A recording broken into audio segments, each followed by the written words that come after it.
Good evening. I'm running a bath. I'm in my new place. I've just moved house, and I've got a bath, which is like the best thing ever.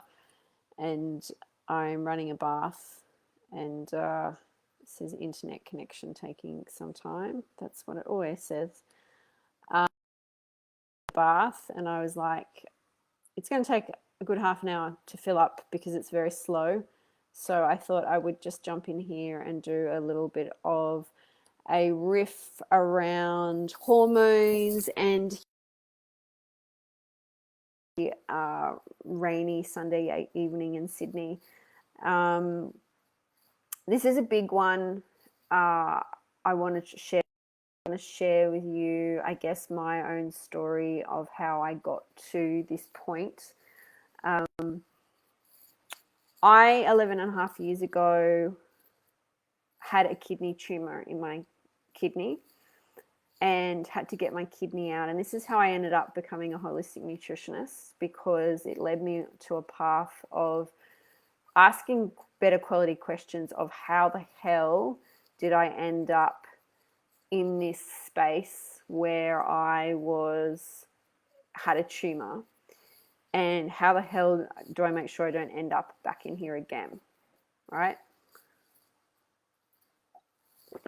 And so I went on a big journey, and nutrition for me was the lowest hanging fruit to begin. I remember I actually started to go to yoga, and I started to do a few different things. I actually had been to a wealth personal development seminar probably about a year after I got sick, and thought I was like making improvements, and that slapped me across the face, because I was like, holy shit, I really don't know what I'm talking about. And it got me really interested, because the stuff that they were talking about really fascinated me, and I knew it wasn't mainstream. And on this journey, I really had to go down these rabbit holes of really figuring out my hormones. My hormones were very out of balance. I went off the oral contraceptive pill a couple of years after I had my kidney out, as part of my journey going, I know this isn't good for me, I've got to get off it. And I did it without support. And in that, I had crazy hormonal acne as well, and didn't get a period for like a year, almost 18 months. It wasn't regular. It took a really long time to work on that. And in that journey, I actually realized, I got really curious as to why I also got a tumor in my kidney. And I knew there was a big emotional aspect to it. Like, there was this unresolved part of me that had a lot of stored up anger. And I started to work on myself. I started to do more work on looking at where that came from. I knew there was a lot of repressed emotion. I hadn't done work on it.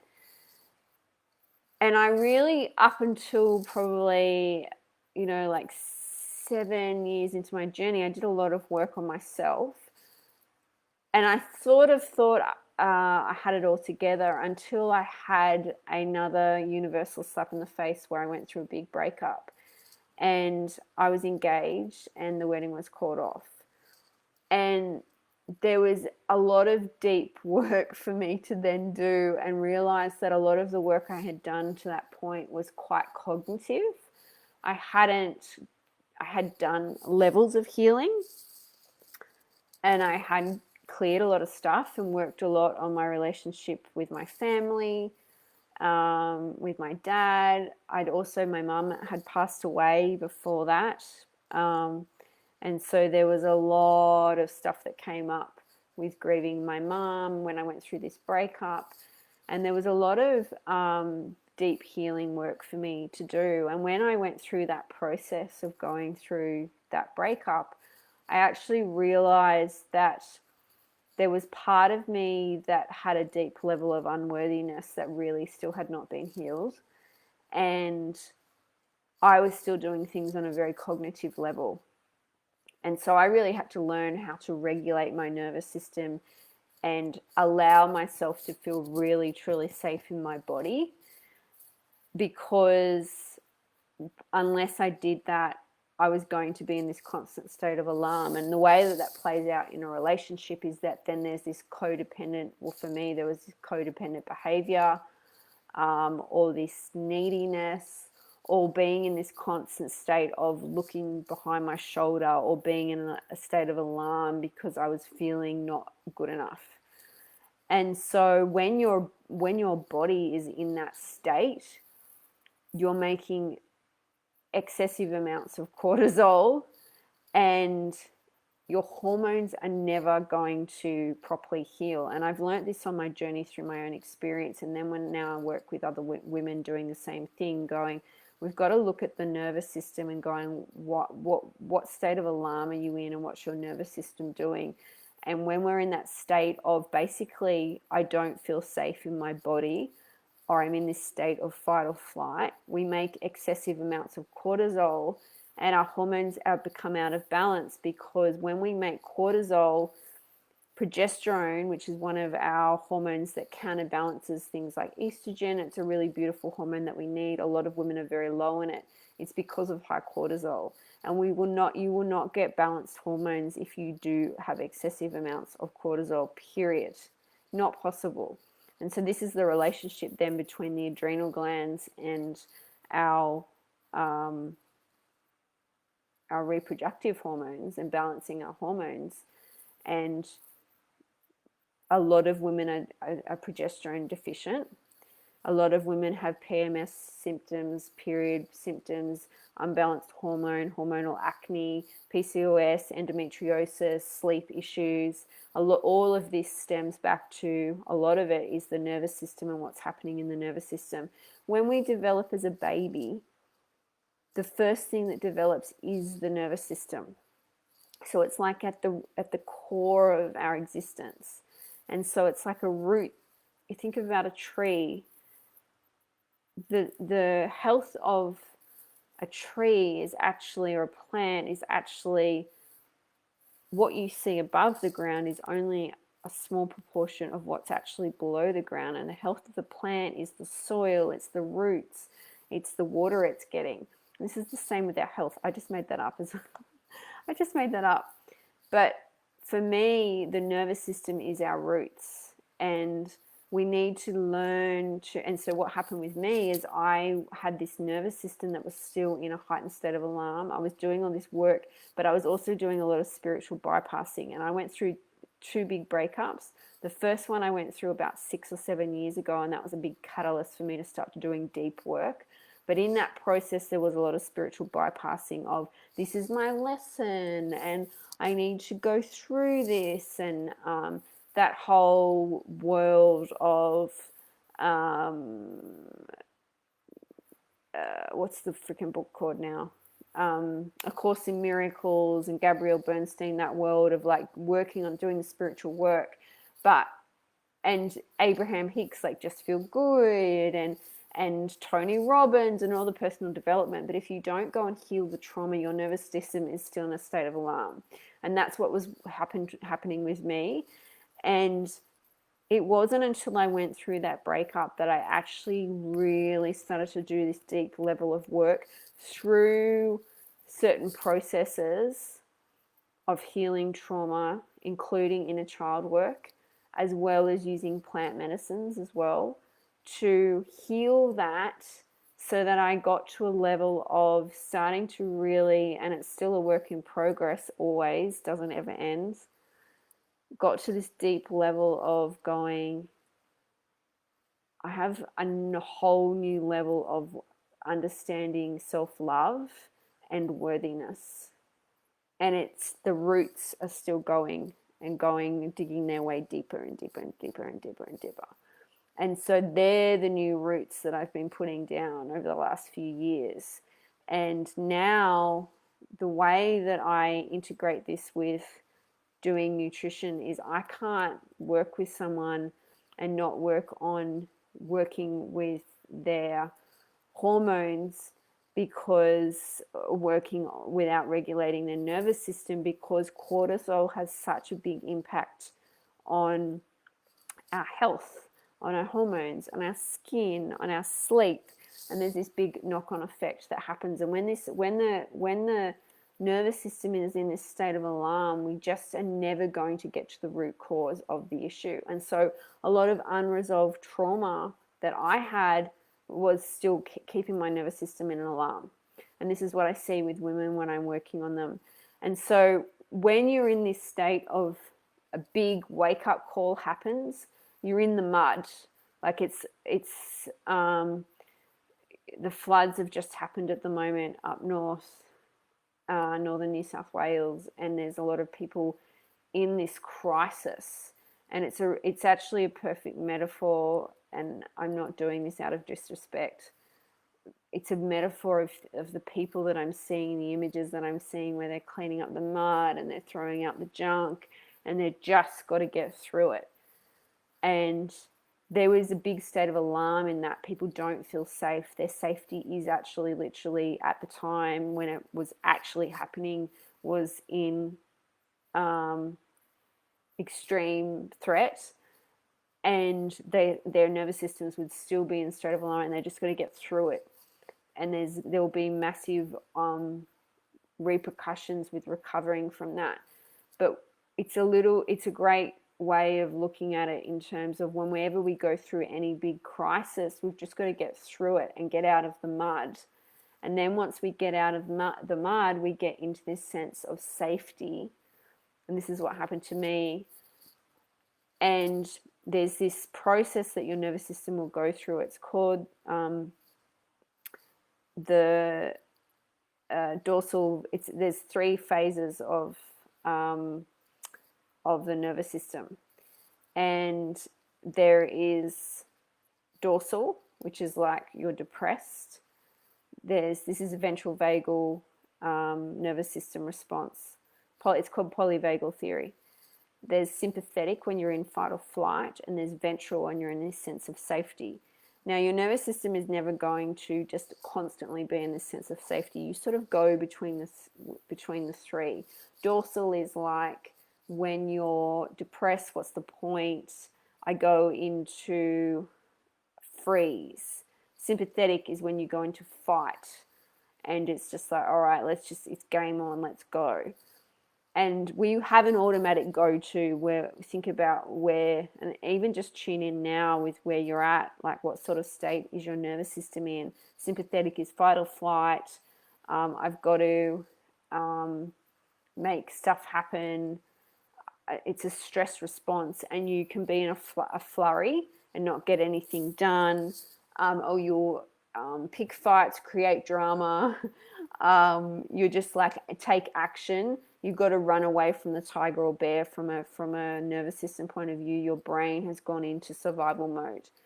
And so we have these phases in our nervous system. And when we're constantly in sympathetic or dorsal's like depression, what's the point? Freeze, shut down, like retreat, just go and hibernate. And like, for example, if there was some sort of life-threatening thing happening, you go into retreat, and people will have a default mode that they go into.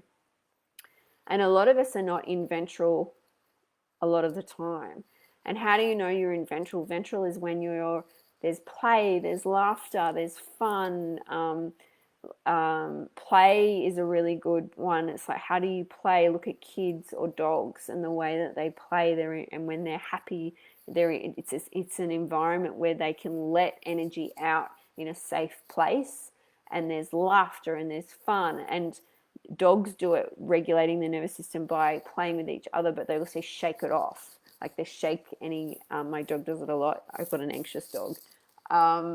He goes into sympathetic quite a bit, but when he's in ventral, he's playing and he's loving and he's affectionate, and and so that's what we do as human beings. And so the aim of the game with your health is, if you are working on your health, this is why I share this, is we've got to work on our nervous system regulation. And this is what I have had to do over the years to go, I've got to heal trauma.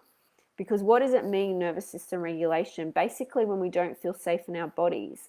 And when we have that state of alarm, if we have an overreaction to something that happens in our environment, it's about never about that moment, it's about a past moment. And it's a little bit like, the way I explain it is like having a scab on your skin.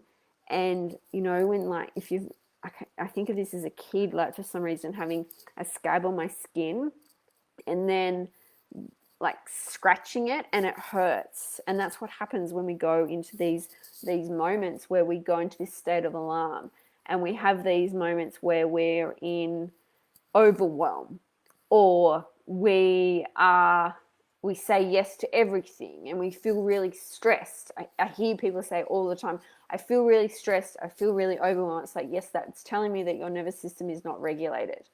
And it's like, I don't know how to, or people don't know how to set boundaries, and they say yes, yes, yes all the time. So there's lots of different ways that it can play out. But with this constant state of cortisol, what's really important to remember is when your hormones, if you are in a constant state of alarm, your hormones are not going to be balanced. And what cortisol does is it increases inflammation, because it causes the immune system to react and will cause more inflammation.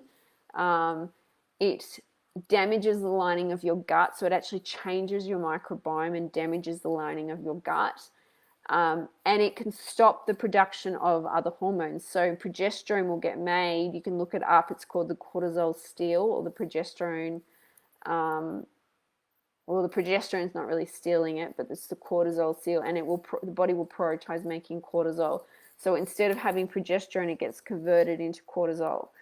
And so a lot of people, I have symptoms when you have PMS symptoms, period pain, even PMS type headaches, migraines, endometriosis, PCOS. A lot of these are driven by they're all hormonal imbalance.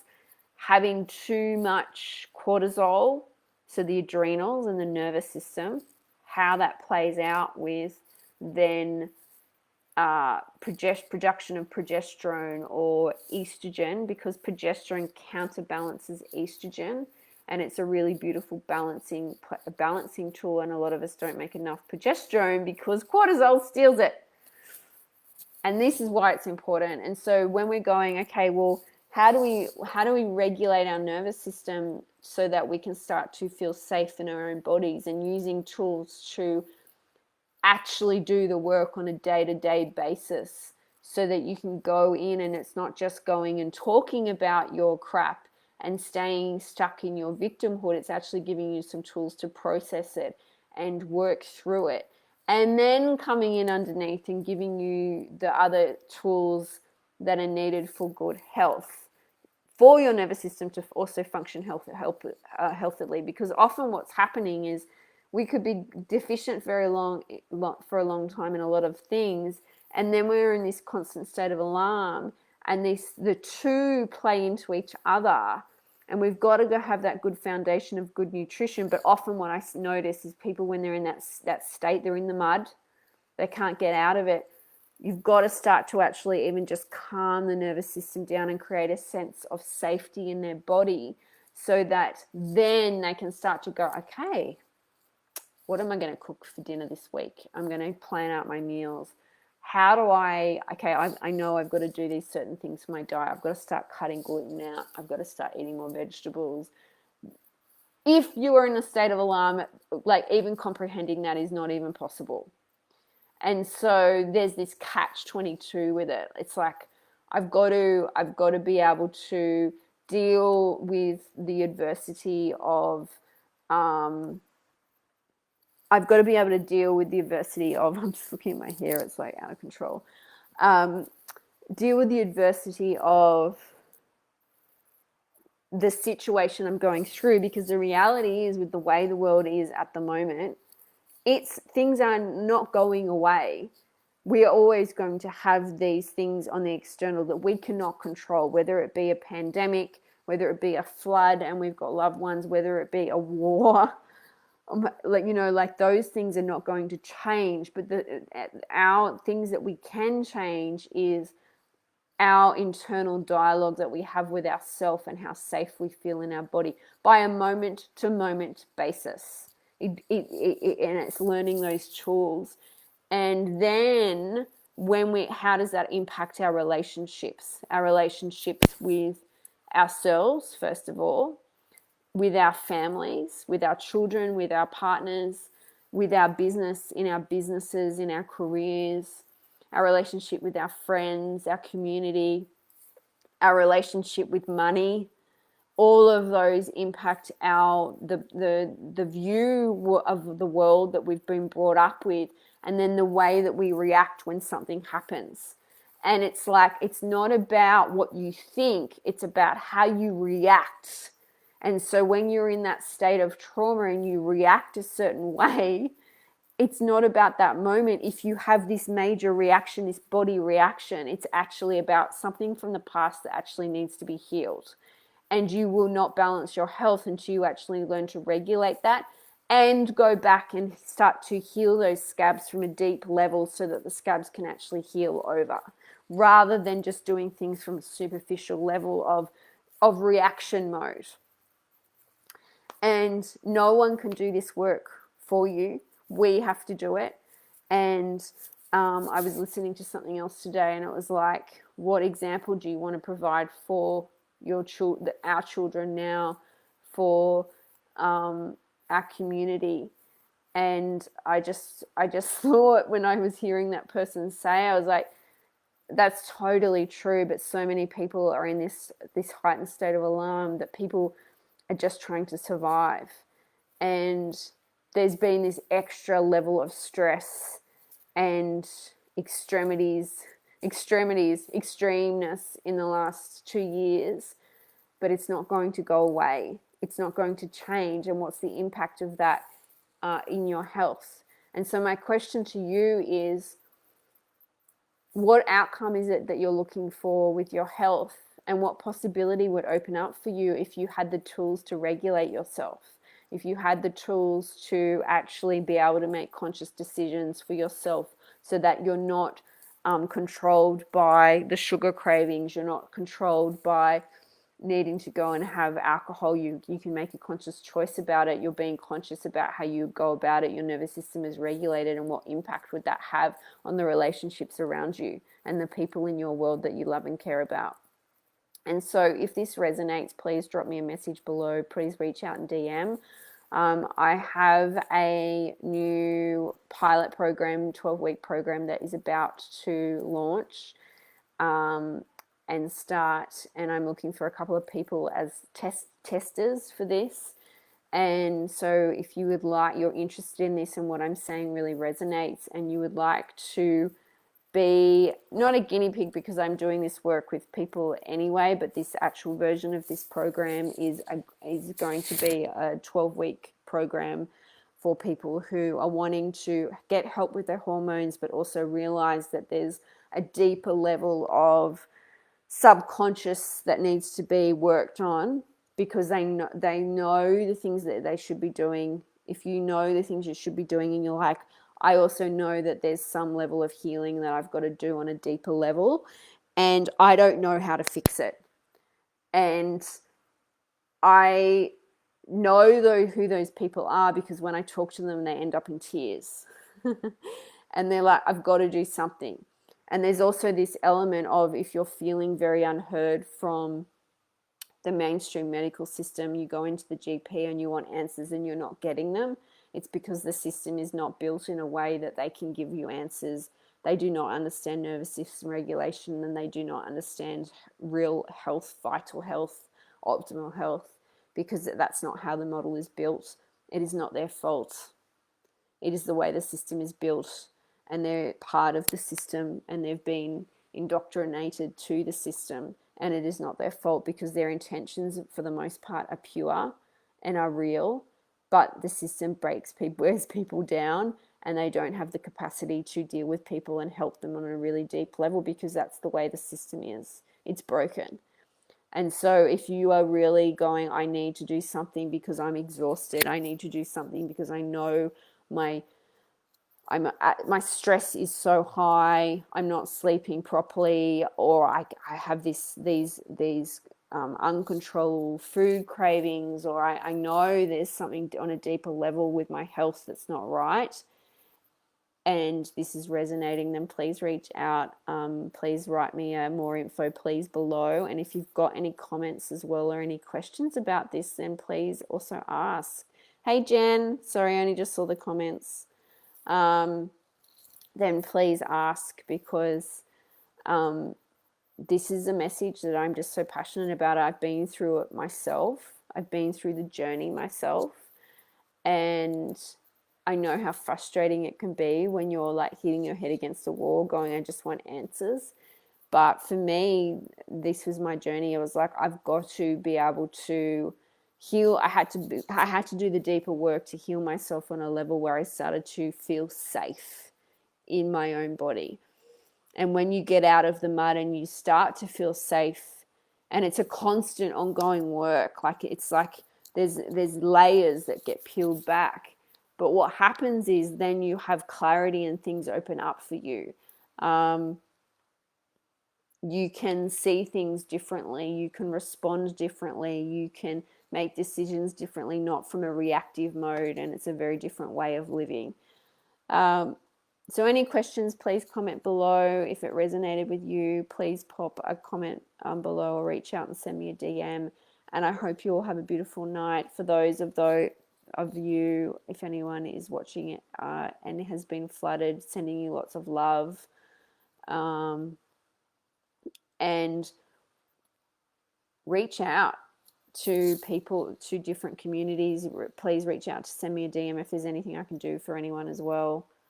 If you need to talk and you've been affected by what's going on up on the Northern Rivers, then please reach out. I would love to be able to support in some shape or form, and there's not really a whole lot I could do down here, but it just came to me then. I was like, just reach out if anyone feels like they need to talk or knows of anyone that might need some support. Yeah, stay safe, guys, and I will see you all soon. Ciao. Have a good night.